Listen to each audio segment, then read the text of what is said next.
Imagine la scène, tu appelles tous les lutins pour participer à ton étude. Et comme d'habitude, en premier, t'as les extravertis, ceux qui sont un peu foufous, ceux qui vont chanter Jingle Bell, faire des roulades dans la neige et arriver complètement essoufflés.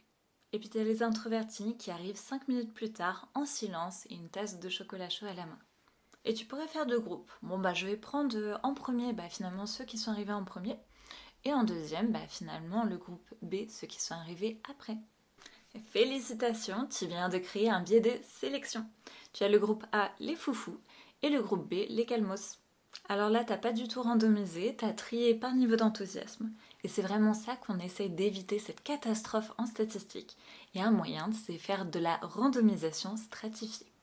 Alors au lieu de prendre par opportunité ou finalement de tout mélanger et de risquer d'avoir encore ce biais-là, ce que tu vas faire, c'est que tu vas faire entre guillemets deux paquets. Les foufous d'un côté, les calmos de l'autre. Et après, dans chaque paquet, tu vas tirer aléatoirement certains lutins.